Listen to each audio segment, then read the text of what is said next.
welcome. Thank you for being here. Thank you for watching this video. My name's Kate. I'm a menopause yoga teacher. I'm a menopause coach. And I really wanted to share my journey with HRT with you. And we are moving into week 2. So in this video, I'm going to be sharing some common symptoms of HRT. I'm going to be sharing how I feel moving into week 2, what I'm doing with my dosage, and also stick around to the end because I'm going to be sharing a little 21-day program that I'm going to be running in November. So thank you for being here and thank you for watching. To recap on my symptoms. So my most annoying symptom was this hip pain, arthralgia, which affects up to 50% of women during perimenopause and postmenopause. And this has been really bothering me a lot, and I've had lots of tests, which I explain in video 1. So that's my main thing. My second thing was low mood, procrastination, sleep disturbances, and feeling really low and having those feelings of doom. They're my main symptoms. They were my main symptoms. So what I can report, having been on this for only a week, and it's weird because sometimes you think, well, is this real or is this kind of in my head because this is so soon and HRT can take 2 or 3 months to actually properly kick in. But what I do feel is that my mood was kind of really flat, and I do feel that my mood has shifted up a gear and I feel a little bit more like me. I even feel like I look a little bit more like me. I was looking really kind of drained and tired, which is good. So I wouldn't say that I'm back to kind of like, you know, how maybe I was a year ago, but I feel like there's been a little like up leveling in my mood. I haven't been waking up with that feeling of doom. I've actually got back on the computer. I'm running a program in November, which, you know, and I'm engaging more on the socials, which I felt really like I really didn't want to do. I was really retreating. So there's definitely been a little bit of a shift there. In terms of the hip pain, my boyfriend says that I'm not groaning as much when I get up from the sofa, and it doesn't seem to be waking me up as much. Now, I don't know if that's in my head, but I feel like maybe there's a little bit of a change, but really not much. So what I've decided to do, so I take Lenzetto and this Sedigestan, okay? So my doctor said that I could use 1 pump of the Lenzetto for the first week and then move up for the second week. But I've been taking it a week, and I spoke to one of my friends and she said, just go up to like 2. So today I started taking 2 pumps. So with this, it's really easy. They didn't tell me this. When you first start taking it, you have to do pump, pump, pump, and then hold it on your arm when it's empty and you just pump. Okay, so I do 1 there and then I do 1 like next to it. It's really easy to use, and it's like, you have to make sure that it's wet on there so you can see that you've used it. When I first did it, I was like, this is not working. And that was why, because I didn't do that pump, pump, pump thing. You only do that when you first use it. Then like now, every time I use it, there's some in there. I just do 1 pump on the arm. And yeah, it's really easy. You make sure that area is clean, and it takes like 10 seconds and it's dry. And then the Sedigestan, which is the same as Utrogestan, I've been taking this vaginally. Now, again, they didn't give me any instructions with this in terms of how far you put it up. So I was assuming that I needed to put it up really far, but I haven't got an applicator. So I was kind of struggling with that. And I spoke to my friend and I was like, do you have to get it up that far, or does it just absorb? And she said, no, it just absorbs. So you don't have to stress out thinking that you have to get it at the neck of the cervix, which is what I was thinking. It just has to go kind of up there, and then it absorbs into, you know, the walls of the vagina and then into the uterus. So I feel like I've noticed a difference with this progesterone, and this is 200 milligrams, and I take this in the evening. So I take my Lenzetto in the morning, roughly the same time every day, if I remember to take it at the same time, you know, give or take an hour. And then the Sedigestan, I'll show you that. I take this in the evening, and I don't know again if it's placebo, but I seem to feel like kind of a little bit calmer, like a bit of a sedative effect, which is what progesterone does do as a hormone. It's a relaxing hormone. It's a calming hormone. It helps us to sleep. So that's what I've been doing, and that's what I felt. In terms of my sleep, I've been waking up to have a wee probably once in the night, which I wasn't doing all the time before, but I am definitely waking up with a full bladder. I feel like I am maybe a bit hungrier, but I don't know if again that's in my mind. And I'm a little bit concerned that maybe I'm eating more. and I don't want to like eat more and then blame it on the HRT. Hence, I'm doing this 21-day program in November, depending on when you're watching this video. So yeah, that's kind of like where I am with it at the moment. So it feels positive. I've just gone from 1 pump to 2 pumps. It's only week 1 and it does take quite a lot of time to work.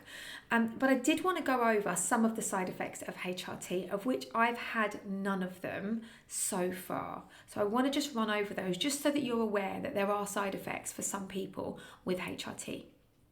So here are some of the side effects of HRT that you can experience. And I think it's important to know that, you know, that some people will experience these. So from estrogen, headaches, breast pain or tenderness, unexpected vaginal bleeding or spotting, feeling sick, nausea, mood changes, including low mood and depression. I've had the opposite. Leg cramps, which I was getting really badly before, but I don't seem to be getting now. Mild rash or itching, diarrhea, and hair loss.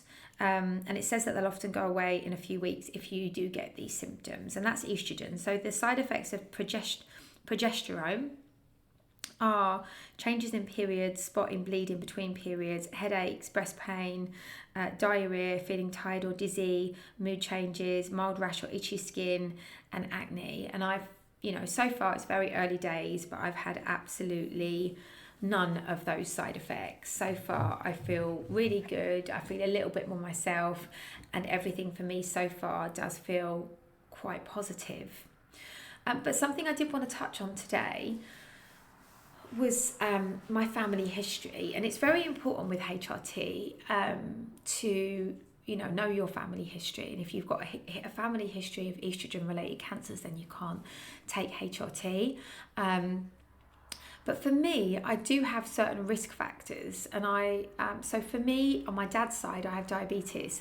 And one thing that's kind of come up in this whole testing process is that my cholesterol is really high. The bad one, I never know which one it is, HDL or LDL, but the bad one. But the good one is really high as well, but in a good way. And I nearly fell off my seat when I saw this cholesterol. And it doesn't always mean something bad. For me, it's the genetic because of my father's diabetes. And also, it's estimated that women post-menopause, often their cholesterol does go up, so because of estrogen. So when we start taking estrogen, we can see changes, which will be interesting for me when I go and get my bloods done again. Probably in about 6 months, I'll go and get my bloods done again. And so that's quite interesting. And the other thing is that on my mum's side, now this doesn't directly affect me because it's not my mum, but her brother, her father, there's a lot of heart problems in my family on my mum's side. Now, cardiovascular disease is the biggest killer of women globally. And again, post the age of 50, our chances of cardiovascular disease because of declining estrogen go up. So there are certain, there are pieces of scientific research that suggest that HRT does have a protective effect, not only on our cardiovascular health, but also on our brain health.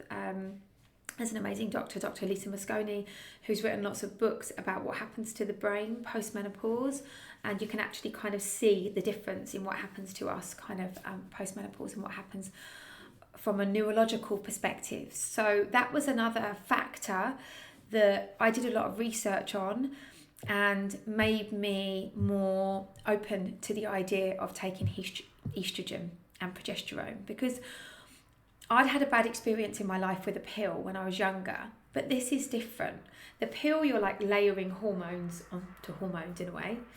And I had a really bad reaction to the pill because most of my life I think I was estrogen dominant. I will make another video about that.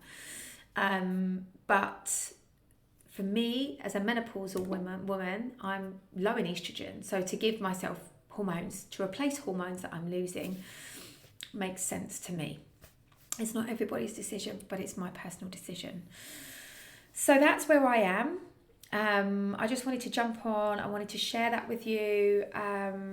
And please do, if you've got questions, I'm not a doctor, I'm not a medical professional, but if you want some advice, please do reach out. If you're approaching doctors and you live in a country like I do in Spain that's a bit more tricky, please do watch my video that I'll link.